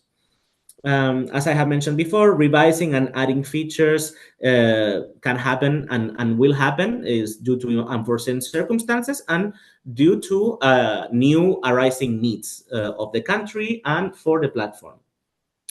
At the same time, a lessons learned is that this platform has proven to be a great resource to provide support and to communicating directly with all of you. So through this platform, we have realized a lot of opportunities to do either one-on-one sessions or to do trainings on specific topics or to do more knowledge sharing activities and use this platform as the medium. We have this direct portal with the Ask the Experts, as I have shown you before, where are a great interface, and normally this is the best way that we have to realize there is an arising need from multiple countries. This feedback comes from you primarily, so it has been a very valuable resource in that regard. And lastly, of course, I will say that finding the way to communicate directly with users and effectively is not easy. You have to find the right way to do it, but it always pays off once you manage to have a good base of engaged users that are paying attention, that are eager to share their knowledge and their experience, and ultimately creates a more thriving community, a more engaged community, and a lot of common learning from all parts. I'm going to stop here. I want to see if there's any questions from your side. And if there are no questions, I can continue with some practical examples. Yes, thank you very much, Alejandro. We would like to open the floor for your interaction. If you have any questions, please go ahead.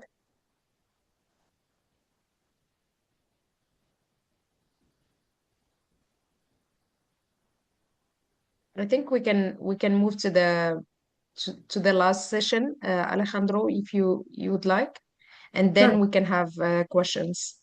Perfect. Thank you, Keltoum. Okay, then I'm going to continue directly to the next session on content addition and update training. This is meant for all of you, of course. As I said before, if you have not registered or if you have not visited this platform earlier, I invite you to do so. Registering is very easy, and I will show you how right now in a moment. I'm going to go back very quickly to the key roles and profiles in the platform. This is to say that depending on your position in your agency, in your country, in a specific project, you will have different needs and different responsibilities. So if you are a country focal point for Lebanon, for example, you will have a different role than Keltoum as a network coordinator, or as me as a member of the admin team, and therefore you will have different access to what you can edit and what you can add within the platform. But first of all, before we start this, I want to show you Over here in this picture where you see log out and dashboard, this is the view that you get once you are registered. For those of you who are not registered, you will not see this option for the dashboard. You will see instead an option to register. And it's a very easy and straightforward registration page. It will require you to put your primary data, email, gender, and it will prompt you to select a role. So for that, you will have to think for yourself again, what is your position within a project, within a country? Are you a colleague from UNDP that is going to be working on behalf of UNDP? Then perhaps you are agency focal point. Are you a member of the Lebanon CBIT team? Then you're probably a project focal point. Similar. It's quite self-explanatory. And if you have any doubts about what could be your role, you are more than welcome to ask either the network coordinators or ourselves at CBIT-GSP. Send us an email to the contact email that is in the platform, etc. But for those of you who are registered and have access to the editing and to the platform, you know that the dashboard is the main menu where each user can access their profile with their small bio that they can edit, with a picture that they can put if they want, etc. And they can access all the different areas that they can edit. In many cases, for example, if you are a project manager for a CBIT project, you will be able to edit your CBIT project, you will be able to create news and events, and you will be able to create opportunities, for example. Whereas if you are an agency focal point from UNDP, for example, you will have access to editing the UNDP agency page in the platform. You will, of course, also be able to create events, create news, register opportunities or for calls for consultants, and you will also have access to the project pipeline of UNDP. What are the different enabling activities and CBIT projects that UNDP is implementing? As I mentioned, to access the dashboard, user first has to be registered. Alejandro, sorry Yes. about that, but I think we see only your PowerPoints. Yes. I'm in the PowerPoint still, but I'm going to go to the platform. Sorry. No problem. And as I mentioned, different users will have a different dashboard. This depends on their roles and responsibilities. The dashboard looks like this. This would be the case of a project manager, for example. And as content editors, you have access to different areas: your profile, your country or project page, news and events, etc. I would like to mention again what I said about shared responsibility and how it is necessary to update project and country information regularly in order to have the most up-to-date information and in order to make the platform the best space possible for knowledge sharing and for identification and assessment of gaps and needs within countries and within projects related to transparency. This is just a very quick overview of what it looks editing a country page. Editing of country pages is restricted to country focal points. Here we have the example with Lebanon. This is Lebanon's page that I will show you now in the platform. And the following areas can be edited.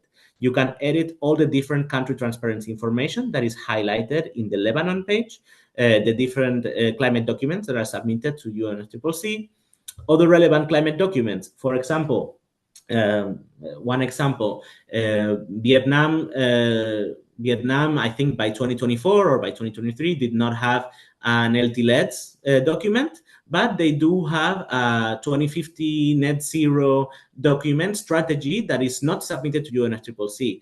Even if it's not submitted to UNFCCC, this sort of national or sectoral reports, targets, documents can also be submitted and displayed in the Climate Transparency platform.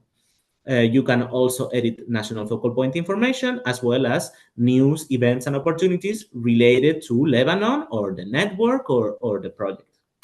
Similarly, editing a project page has the same structure. It is reserved for project focal points and agency focal points of the agency that has implemented the project, and the editors can look into the information that is displayed in the project details, in the focal point information, the different indicators of the project, and the different news, events, and opportunities related to the project. If you're going to do a launch of the project, a closing webinar, or any sort of capacity building activity throughout the project, we invite you to include it here in the climate transparency platform. And it's a very easy space also to have peer-to-peer exchange with other countries and with other projects, for example, that are working on the same topics as Lebanon. And you also have the opportunity to input relevant project documents in the project page. Content editors can also access the updating or inputting of new events, news, opportunities, or resources. And lastly, I want to say, before I go to the example, that we have a user manual for platform users and content editors that you are always welcome to access, with step-by-step information on how to navigate the platform and edit content. We are constantly updating this manual, so it's up to date. And in the case that you either cannot find certain guidance, or you're having any trouble updating or editing content, you are more than welcome to contact us, contact Keltoum, contact the Climate Transparency Platform email, etc., and we will be happy to help you. I'm going to go right away, and I'm going to share my screen now to the Climate Transparency Platform. And the best way I thought that I could show you these editing capabilities and this content edition was to do it directly with you. So I have chosen Lebanon as an example for no reason, but just to show you some of the areas that we can edit and that we can select as content editors of the Climate Transparency Platform. First of all, you can see here I can log out and I have my dashboard. I'm going to show you what my dashboard looks like. You will see as admin, I have a lot of buttons here that many of you will not have access to, because you have access to whatever is relevant to you depending on your type of user. So for example, the project team of the CBIT project in Lebanon will have access to their own CBIT project information. They will have access to manage news, manage events, opportunities, knowledge center, etc. I'm going to go now to show you what the Lebanon country page here looks like. And as you had seen before, it has a space for featured news, events, and opportunities. It has a space for different focal points from UNFCCC, UNFCCC gender, GEF focal points, CBIT-GSP focal points, and different thematic focal points that are also here helpful for you to have someone to contact in different either requests for support, questions, opportunities for collaboration, etc. You have different country transparency information here related to Lebanon. You have a project pipeline, and you have information and access to the different country and projects that are happening in Lebanon, and a space for self-assessment. In this case, it was done in 2018, but we are working right now from the CBIT-GSP project to update now self-assessment in a number of countries. I don't know if you have noticed this. If you have noticed this, then I commend you. But the information here right now in the Lebanon page is incomplete. What is incomplete is that I have on purpose deleted the BTR that Lebanon already submitted to UNFCCC and that needs to be updated. So I did this on purpose to show you how to update project country-related information. In this case, the BTR that Lebanon submitted in 2024. When a country has not submitted the BTR, it will look like this. We assume that the next report is in progress. And once we update this ourselves in our country page, it will be updated to 1 or to 2 and subsequent. Let's see how we can do this. There is 2 ways of doing this. First of all, myself as a project, as a country representative for Lebanon, because I am admin, I have access to all the different areas, but let's assume that I am the country representative of Lebanon right now. I could do this in 2 different ways. I can first click on edit, which is something that only I can see as a country focal point, or I can go to my dashboard.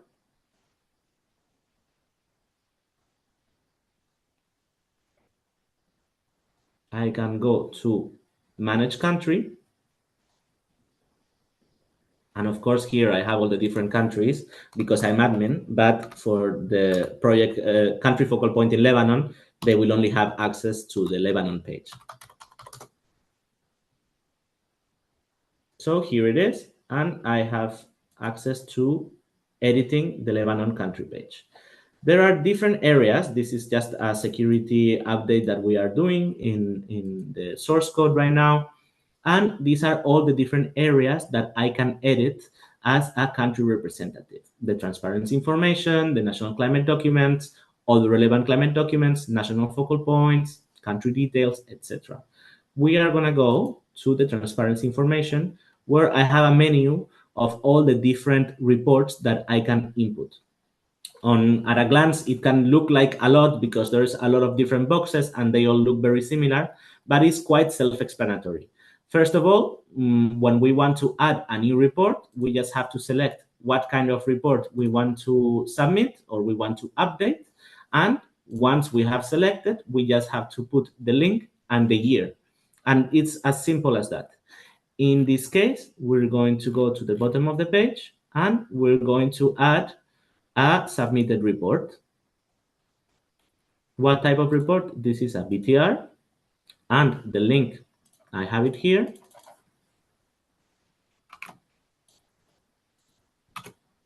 And it was submitted in 2024. So I add it. Simple as that. That's it. Now, say that Lebanon updates already their second BTR. I would just have to do what I have just done right now. Add report here under the BTR, and it will give me a space to input a second BTR. I don't need this right now, so I'm going to remove it. If I need another kind of report, I would go to add submitted report, and can be an NIR, a BTR, an adaptation communication, etc.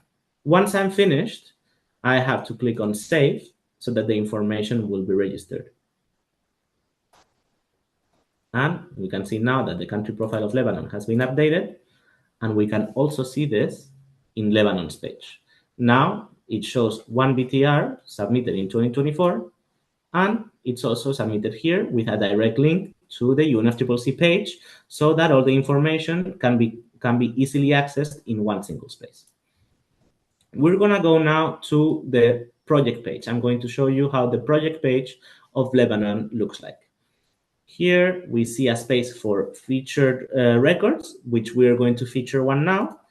And we also have different project details, focal points, access to the GEF website, information about the implementing agency. We have space for different project news, events, and opportunities. We can show all the different indicators of the project, as well as the project implementation and the project documents, as I have shown you before. Again, the information here is not completed. I am missing one indicator, actually. So we're going to go ahead and I will show you how to input these indicators in the project page. We have done the editing through the dashboard before. Now we're going to try the other way. We would just click edit. So again, it's quite accessible and easy to use. And we see all the different areas here of the CBIT Lebanon page that we can edit and access. In this case, we're going to go to project indicators, and we have here the list of project indicators. It shows you how easily they can be inputted. A title of the indicator, a target, a baseline, what is the current value, and the source of verification. In this case, I'm going to go to the bottom of the page. I'm going to add a project indicator. And this indicator would be the number of shared experiences with developing countries through several formats. So I'm going to go ahead. We have it here. Target is 4, baseline is 0, current value is 2, and source of verification is the UNDP Country Office Oversight of Annual Reports. So it will be as easy as that. And again, very important, once you have put this here, do not forget to click Save so that the new indicator will be registered. Here it is. It notifies us that the platform has been updated. I want to make one more update. Lebanon is participating in this webinar that we are doing today. And we want to show for people that will be interested and in contact with the project, we want to show the access to the news and to the event information of this webinar. I'm going to go ahead to project events or directly project news, and I'm going to add an existing news. The title of this one was called Advancing. Let me check. Advancing Climate Change. It's an event, sorry. So I would go to Project Events. I look for the title, and here it is, Advancing Climate Transparency in MENA, Francophone, and Lusophone. So once it's here, I will click on Save once again. And we will see, let's see, if this has been saved or not. This is the project news. So you see, because I didn't delete this, it is thinking that I am still writing something on project news. But the event has already been recorded. So I will click on Save once again.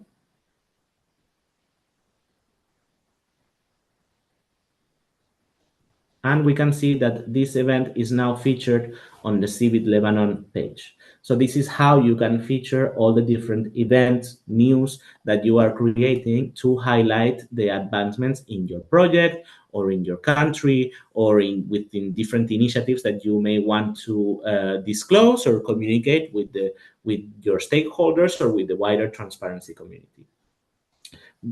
Before we finish, to finalize, I'm going to create a piece of news just so that you see how this can be done. Let's go to the news and events page and say that I want to create a brief piece of news of the webinar that we have, that we are doing right now. So it would be quite easy. I would just have to go to the dashboard and find Manage News here. So I will click on it. I have already started in another tab. So this is what the space for creating news looks like. Creating events and creating calls for consultants look exactly the same. And for this, the trick is to be as detailed as possible, because the more information you put, the more it will appear, or the better it will appear in different either agency pages or in the home page or in a country or project page. Let's say that this is the title of the piece of news and the body. I have made some quick text for it. The date today, 28th of May, an image that we can decide to put. It's always recommended to put an image because it looks more engaging. Otherwise, you will have a generic news or events image, which is also okay. And if you have any video or link that you want to highlight in the news or in the event, you can do it as well. Here you see there is a space for linking other websites or adding media. Here, the country is in Lebanon, but we have many other countries participating in this webinar. So if I want to put other countries, or if I want this piece of news to be featured in the country page of other countries, I have to include it here. So for this example, I want to put it also in Lesotho and Liberia. Here, use Control-click to select multiple values. Simple as that. Transparency network, the same thing. We want to highlight this news on the Francophone, on the page of the Francophone network, on the page of the Lusophone cluster, on the page of the MENA network. So we have to include it here. News type, let's say that it's a story. Area, it's climate support, climate transparency, data collection and management, GH inventory, whatever is fitting the kind of news that you are creating. And similarly here with the sector. In this case, we will put cross-cutting. Language is in English, but we also have Arabic and French. So we can include it here. And Portuguese. Region, multiple regions that we can include, and all the agencies that have been involved, so that this will also appear in the agency page. In this case, CBIT-GSP, but also UNDP, UNEP, and UNEP CCC. If there is any file that we want to put, for example, the agenda for this webinar, the concept note for this webinar, or the pictures that Keltoum and Musa have been doing over these 2 days, we can add so here. Then, very important, we would have to click published so that the news will be published in the platform. Otherwise, it's created, but it cannot be viewed. It will only be able to be viewed by you. So it's important to click published and then to click featured so that this will appear in the homepage as well as in the main pages of the country, the transparency network, and the agency. So we have done this. Then we would just click save. And we will see that the piece of news has been already created and you can already access it. This will not only appear here, but will appear in the homepage, as I mentioned. Over here in news and events, you can see there's many news, but here it is the one. And if we go again to Lebanon's page, let's refresh. And we will see that the news has also been created here. So again, this is a very easy tool for you to communicate with your stakeholders, to show progress, to share your insights, your methodologies, tools, project information, to ask for support, to ask questions, and to engage with other countries, agencies, projects, and transparency practitioners as a whole. If you have any questions, again, you are more than welcome to ask directly, look into the step-by-step guidance that we have, or to contact us, and we will be more than happy to help.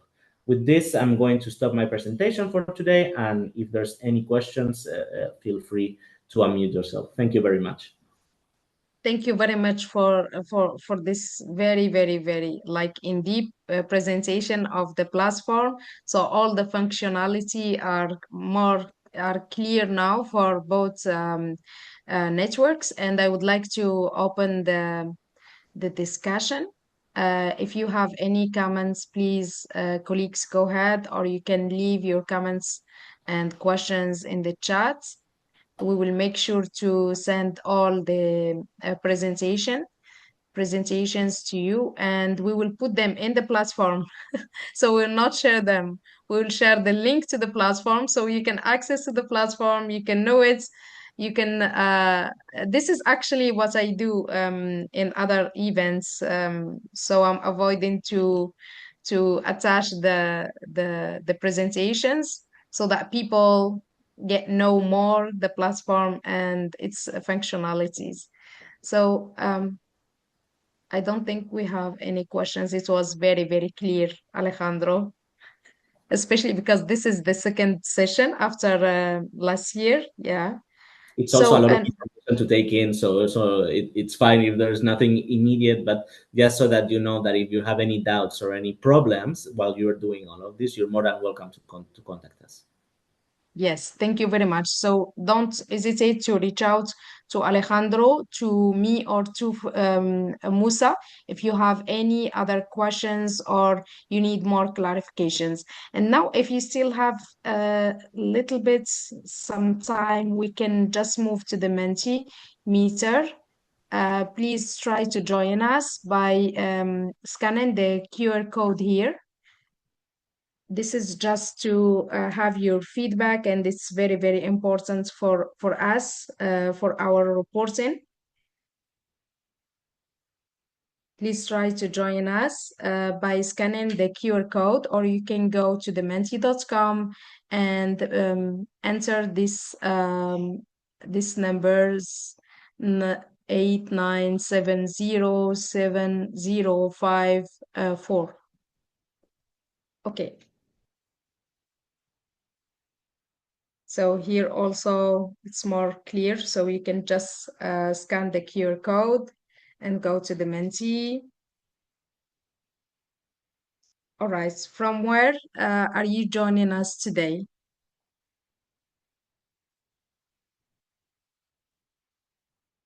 Oman, oh nice, Senegal, Egypt, Morocco, Chad, Saudi Arabia. That's very diversified. It's including both networks. Thank you very much, guys, and thank you for Cabo Verde. Oh, it's nice. So Alexander's team is here also.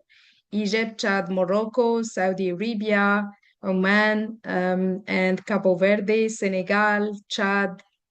Thank you very much, guys. Please indicate your gender.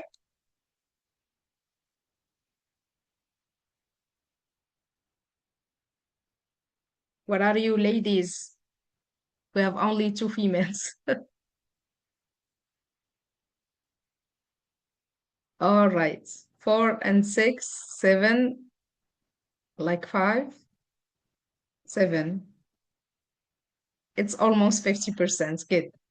So how satisfied are you with this technical webinar in this webinar series?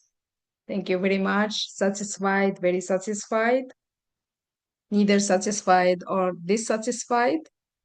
We have a very good number of people satisfied and very satisfied. And keep in your mind that you can contact us anytime you want if you have other questions. Was this event useful for your work? Yes, in parts. The majority, yes. 9, okay. What was the most useful that you will take away from this webinar?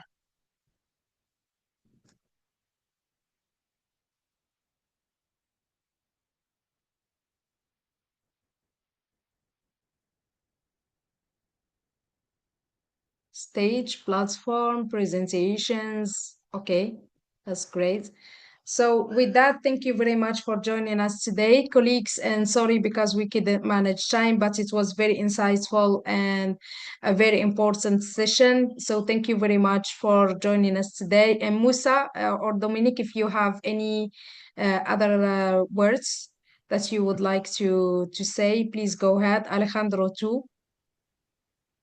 Yeah, just to thank all participants, and we are sorry for the time because as you see, it was very, very, very, very useful, and I think we will include more time next webinar, maybe 2 hours. So thank you for all to join this webinar, and yeah, Alejandro, for you for the closing. Thank you. Thank you so much, Musa. Nothing. I just want to echo your words and Keltum's. I want to thank everyone for coming over these 2 days. I hope that it has been helpful, and we are always having our doors open for any questions, for any discussions with you, for any potential collaboration. So we'll be for sure hearing more from you, and you will be hearing from us in the future. Thank you all. Thank you very much, guys, and see you inshallah after SBs. Yes, and see you in Bonn if you're going to be there. Yeah, in Bonn. Bye. Have a good day. Bye. Thank you. The same to you. Thank you. Thank Bye. you very much. Thank you. Thank you very much. Thank you. Thank you, Omar. Thank you very much.